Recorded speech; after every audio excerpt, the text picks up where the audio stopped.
La Banque Populaire Occitane vous présente l'interview Objectif News de 18h. Banque Populaire, la banque qui donne envie d'agir.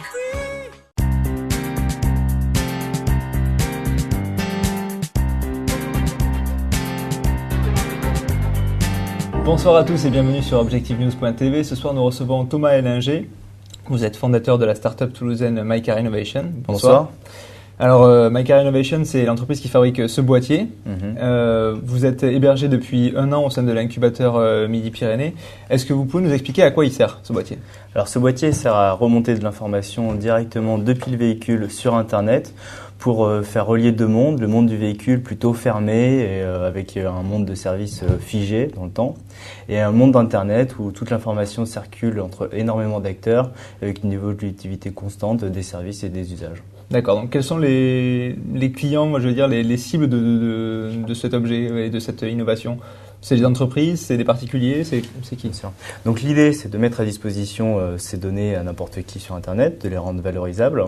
Et les premiers clients, en fait, sont des entreprises qui ont des besoins forts en gestion de véhicules. Il est un petit peu compliqué quand on a un véhicule de savoir où en est son entretien.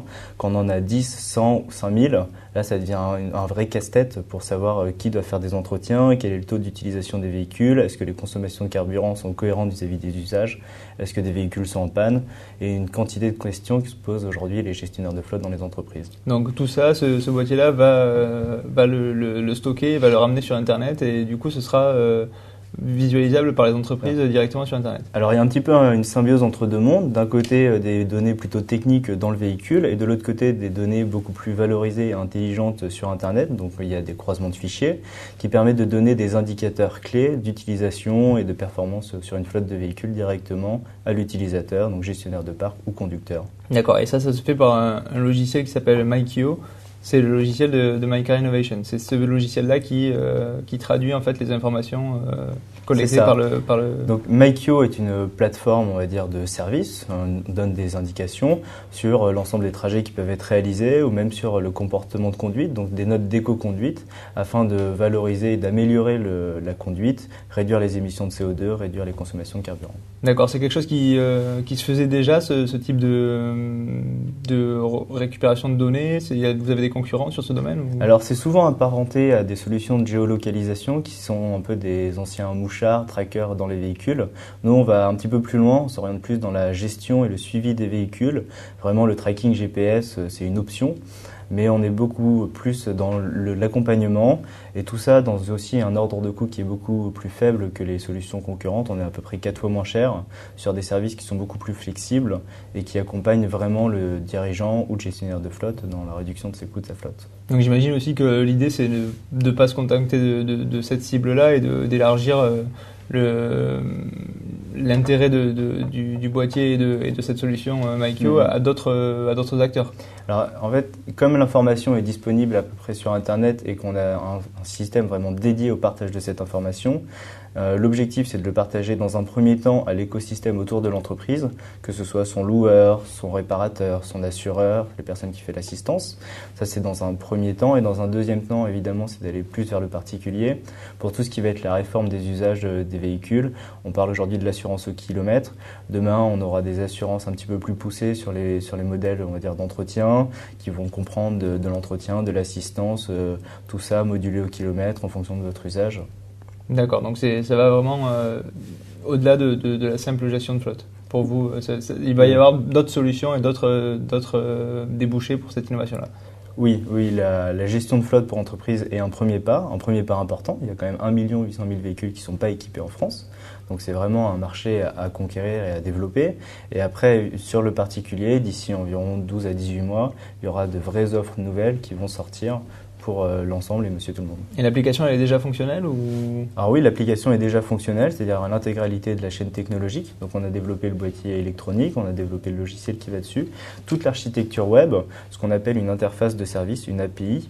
Et dessus, on a développé des applications mobiles et des applications Internet, web, qui permettent d'utiliser l'ensemble des données. Donc tout est déjà prêt. Vous avez déjà des clients, vous pouvez en citer ou pas du tout? C'est compliqué. Alors je ne peux pas encore en citer. L'offre est vraiment toute récente, c'est-à-dire qu'on a commencé à communiquer il y a à peine 30 jours sur l'offre, donc les premiers communiqués de presse et dévoiler un petit peu notre système. Là, on est en discussion avancée, on est en test avec certains prospects.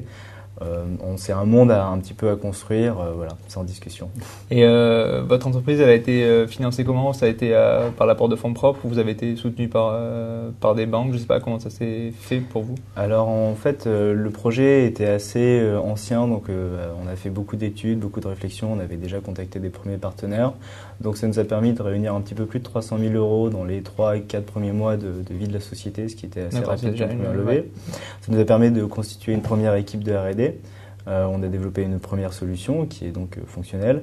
Et là maintenant, on cherche à lever une deuxième somme, on va dire d'environ entre 500 000 et 1 million d'euros, pour être clair, pour développer la société non seulement en France, mais aussi à l'international. D'accord, donc l'idée c'est aussi de s'étendre vers la Chine et le Royaume-Uni, je crois. Alors ça, c'est les premières cibles, parce que ce sont des marchés, en fait, la solution est 100% technologique compatible. C'est-à-dire qu'on n'a pas d'adaptation à faire dans ces zones-là, et c'est des marchés qui sont assez ouverts, c'est-à-dire qu'il y a encore du potentiel. Oui, la Chine, on sait que l'automobile se développe grandement, donc... Voilà, et l'automobile se développe grandement, et le besoin un petit peu de suivi est encore plus fort dans ce genre de pays, donc il y a effectivement une grosse demande. Vous disiez tout à l'heure que vous étiez 4 fois moins cher que les concurrents, c'est-à-dire vous êtes à quel prix aujourd'hui la solution? L'objectif, c'est d'être en dessous de 10 euros par mois et par véhicule. On se situe entre 5 et 8 euros. D'accord, donc c'est un coût relativement accessible. Au-delà de la levée de fonds et de l'internationalisation de la solution, vous avez d'autres projets pour 2014? Je ne sais pas, peut-être que vous allez embaucher ou... Oui, alors on a effectivement plusieurs axes de développement. Tout d'abord embaucher pour développer la force commerciale, que ce soit en France ou l'ouverture à l'étranger.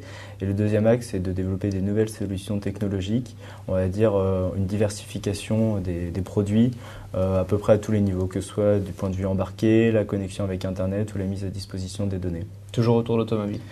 Toujours autour de l'automobile, toujours autour des services connectés. Il y a déjà beaucoup à faire dans ce domaine-là. Je pense que si on peut apporter notre pierre à cet édifice, ce sera déjà un bon pas. Bon, écoutez, merci d'avoir répondu à nos questions et merci à tous de nous avoir suivis sur objectifnews.tv.